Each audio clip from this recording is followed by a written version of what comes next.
Hello, my name is James Dunn, and I'm going to tell you about, and I am here to tell you about people who get $140,000 of your tax money every day, $3 million of your tax money every month, and $30 million of your tax money every year.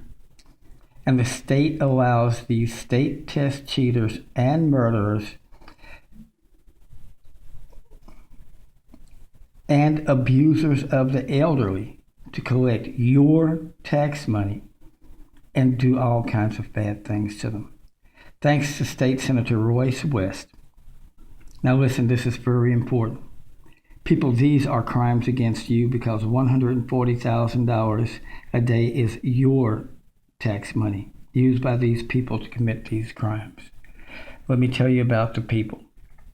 This is from A.W. Brown Fellowship Charter School.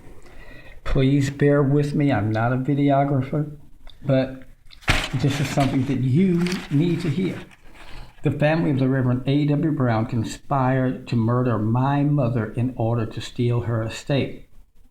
Now, if you are the average person, you're saying, that's a heck of a piece of sandwich you bit off. I hope you can chew it. I can. I can prove what I'm saying as well as any Columbo, Perry Mason, monk, or law and order SUV cop. I have absolute documentation for everything that I'm saying.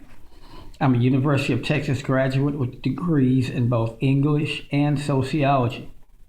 In English, I had to read stories and write about them. Sometimes I had to write about what Hemingway was actually trying to say, or why Mark Twain was not actually racist, why the person in Edgar Allan Poe's The Telltale Heart was feeling guilty. In other words, when I have a thesis, I've been trained to prove it.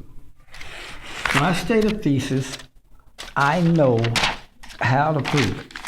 Bear with me, and I'm going to prove that the family of the Reverend A.W. Brown, CEO of the A.W. Brown Fellowship Leadership Academy and the pastor of Fellowship Baptist Church of Oak Cliff, Paula Dunn Brown, Principal and Executive Director of the A.W. Brown Fellowship Leadership Academy, Dr. Aaron Brown, osteopathic physician, and Nicole Brown, Director of After School and Before School Care at the A.W. Brown Fellowship Leadership Academy, conspired to kill my mother, who is also Mrs. Brown's mother, in order to steal the cancer-riddled 87-year-old woman's estate.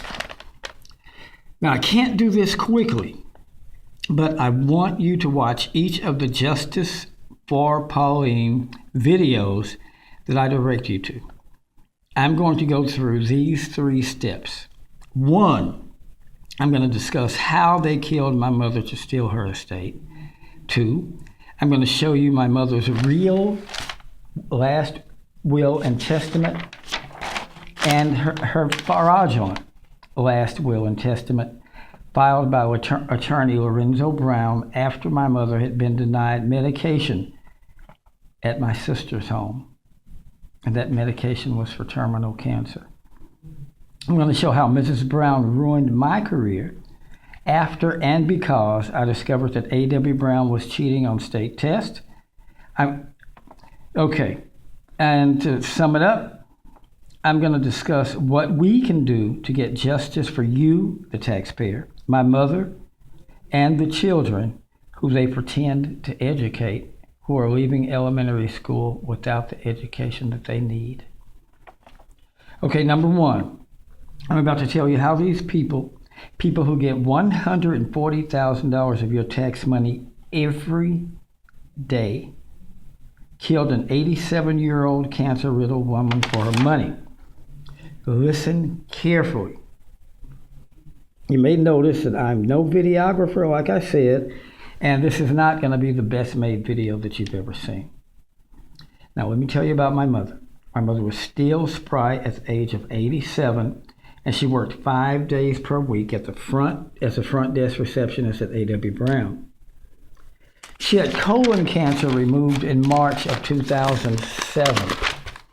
When the 2007-2008 school year commenced in August, she was back behind her desk.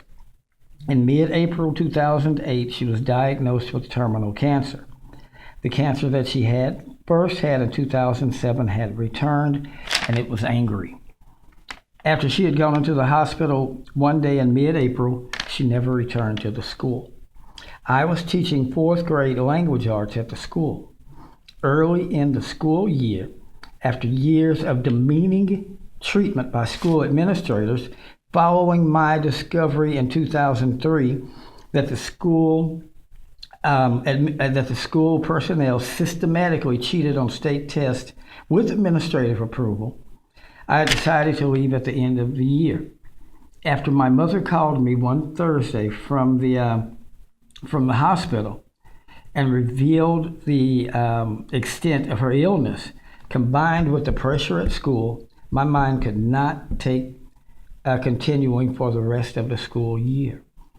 I had taken off the Friday following her revelation. When I came in the next Monday, I didn't know who any of my students were. I had been with my students since August, and now, 9 months later, I didn't know their names or faces.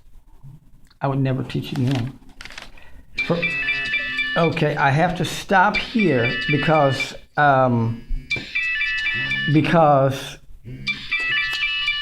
the doggone YouTube allows you only 10 minutes now. They've cut down on how long you can record.